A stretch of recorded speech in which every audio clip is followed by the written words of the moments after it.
Jordan Peterson is a multimillionaire, and that's incredible, especially since he's just a professor and psychologist. Well, he's not just a scholar, as that would be a great insult to all the hard work he's put in. And with that being said, keep watching this video as I'll be telling you all about Jordan Peterson's net worth, his rich lifestyle, and how he spends his millions. Net worth and personal life of Jordan Peterson. According to reports, Jordan Peterson has amassed a net worth of about $7 million. The clinical psychologist obtained his degrees from both the University of Alberta and McGill University in Alberta, Canada. In quick succession, Jordan started working as a postdoctoral staff at McGill's Douglas Hospital. He then gained a lot of valuable expertise during his time working in the hospital. After that, Jordan relocated to the United States and eventually became a professor at Harvard. First starting as an assistant professor in the psychology department, he eventually worked his way up to the higher-paying position of associate professor, the beginning of his followership. His cult-like following began at Harvard, where he lectured. Even if they disagreed with him, people still enjoyed listening to what he had to say. After graduating from Harvard, Jordan opened his own private practice in psychology, while also taking on the role of full professor at the University of Toronto. He maintained his academic position while seeing 20 patients every week. He was most productive in this area, contributing to or being mentioned in hundreds of academic studies. His initial fan base formed there as well. The first book he wrote, Maps of Meaning: The Architecture of Belief, was also quite successful and was turned into a TV series by the same name. Shortly, Jordan Peterson would be making TV appearances on TV Ontario as a pundit on psychological and political issues. In addition, he gained a following on social media for his outspoken opposition to Bill C-16. Jordan maintains that he is not transphobic, but rather focused on criticizing the lack of free speech protections in the new Canadian law. By the year's end, Jordan had become ubiquitous, taking part in each and every topic that comes along. He engaged in heated debates with the likes of Sam Harris, Ben Shapiro, and Slavoj Zizek, among many others. To top it all off, you can catch him on a number of popular podcasts, including the immensely popular The Joe Rogan Experience. Joe Rogan loves him. The very affluent Joe Rogan has said that Jordan Peterson is one of his favorite guests. This is because Joe has the unique ability to talk to anyone about everything, including challenging radical left-wing activists and the woke audience. Jordan is hilarious, enlightening, and to some, incredibly irritating and obnoxious. Stacking his millions. Jordan decided to stop practicing medicine and instructing as a result of his growing popularity in the press. These were both high-paying positions, but nothing compared to the book agreements and speaking fees he was able to secure as a result of his enormous following. The Guardian claims that Jordan also raked in a substantial sum of cash via the crowdfunding platform Patreon. He reportedly made almost $1 million in 2017 and 2018 from Patreon. To cover the costs of producing his podcasts and other online content, Jordan relied on patron contributions until 2019, when he finally shut down his Patreon account. He also paid to rent venues for his biblical lecture series with this money. He duly recouped the investment and more. According to him, he made almost $200,000 weekly between his private firm and clinical practice, and $35,000 every speech. Then there are his publishing contracts. His first novel did well, while his second and third have each sold over 5 million copies around the world. Buying one of Jordan's books will cost you at least $1.50, he claims. This, along with his writing fee, makes his earnings from this medium quite staggering. How Jordan Peterson spends his money. Jordan isn't the type of guy to make unnecessary purchases. That much is true. He has stated openly that he spends the majority of his wealth on his family, ensuring their well-being. It is true that he owns several buildings, including a home in Toronto, Canada, but he has been cagey about disclosing the specifics. We do know that Jordan has invested a great deal of money into his art collection throughout the years. He has a particular passion for art from the Soviet era and Canadian Indigenous art. In case you didn't know, Jordan Peterson is a member of the extended family of Charles Joseph, a Kwakwaka'wakw artist. Besides art, Jordan Peterson also shelled out a fortune in 2019 and 2020 due to his health problems. Jordan's wealth was useful as he battled benzodiazepine withdrawal syndrome and akathisia. He received therapy from specialists all around the world, including Russia. Jordan will always be one of the most divisive individuals in the intellectual intellectual world, but his fan base, book deals, speaking engagements, and extraordinary ability to profit from people's animosity will ensure his family's financial security. Is Jordan B. Peterson a threat? Peterson claims to be a reluctant star despite his penchant for self-promotion. He told the Ottawa Citizen, "In a sensible world, I would have gotten my 15 minutes of fame. It feels like riding a huge wave. I could be wiped out if it comes crashing down, or I could ride it and keep going. We can't rule out any of those outcomes."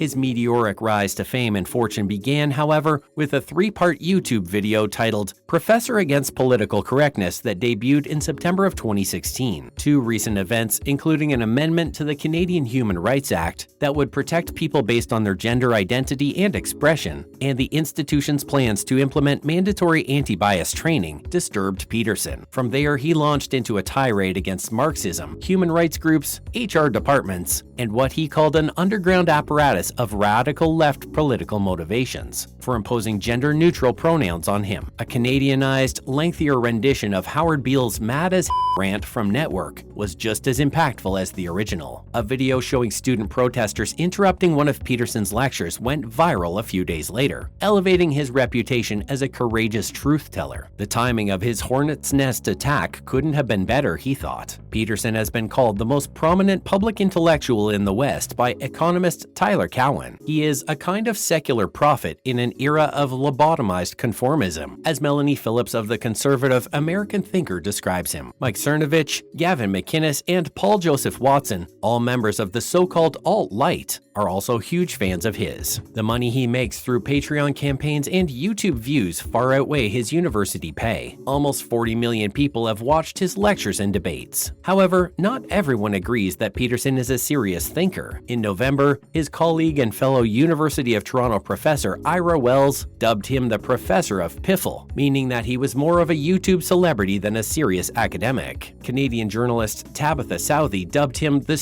man's smart person in her column for Maclean's. According to Southey, Peterson finds his niche by giving academic veneer to a lot of old-school right-wing cant, such as the belief that the majority of academia is corrupt and bad, as well as generic self-help advice. Southey also said of Jordan Peterson, and I quote, "To put it bluntly, he's very much a cult thing in every way. Even while I find him to be hilarious, that in no way diminishes the risk he poses." What then does Peterson think of himself? For his part, Jordan Peterson presents himself as a classic British liberal, whose research interests lie in the field of belief psychology. Much of what he says rings true, as minorities are infantilized by a culture of victimization and offense-taking. Free speech is threatened by political correctness, and personal accountability is undermined by intellectual rigidity. This is the kind of crap you can read any day of the week and maybe even agree with a little bit. Still, Peterson ventures deeper into the most paranoid aspects of the theory. Cultural Marxism and postmodern neo-Marxism, as he describes it, are his sworn enemies. After losing the economic debate, Marxists infiltrated the educational system and undermined Western ideals, with vicious, untenable, and anti-human ideas, such as identity politics, that paved the way to dictatorship. Peterson has a background in both political science and psychology, but he incorporates ideas from a wide range of other fields, such as evolutionary biology, anthropology, sociology, history, literature, and religious studies into his overarching theory. Rather than advocating overt racism and like the far right, he contends that scientific evidence disproves the reality of patriarchy and other forms of structural oppression, thus undermining the foundation of social justice movements. The idea that women were oppressed throughout history is an appalling theory, Peterson said. That people are afraid of Muslims is a word created by fascists and used by cowards to manipulate morons, as he put it. He also says the idea of white superiority is a Marxist lie. To add to that, he believes that an individual who holds the view that gender identity is relative is on the same level as someone who believes the earth is flat. As could be expected, he has long stood in solidarity with James Damore, the Google employee who was recently let go for writing the memo "Google's Ideological Echo Chamber." Meanwhile, Kathy Newman's characterization of Peterson as a provocateur, treating him like he's just a PhD-holding version of Milo Yiannopoulos, is absurd. Peterson is old enough to remember the political correctness wars of the early 1990s, when conservatives such as Alan Bloom and Roger Kimball warned that campus speech codes and demands to diversify the canon were putting the US on the slippery slope to Maoism. In this context, what if left-wing progressives are the real fascists? Peterson was also influenced by the Cold War, and as a young man, he became preoccupied with the ability of ideology to turn otherwise normal people into murderous monsters. Like a good KGB agent, he has a collection of Soviet realist art, and has even called his first child Mikhaila after Mikhail Gorbachev. His words from Professor Against Political Correctness ring true. He says, and I quote, "I know something about the way authoritarian and totalitarian states develop, and I can't help but think that I'm seeing a fair bit of that right now." So what do you guys think of Jordan Peterson? Let's have your thoughts in the comments section. And if you found this video interesting, then a like and a share would be encouraging. One more thing, subscribe to our channel and tap the notification bell to keep getting more interesting content like this. See you next time.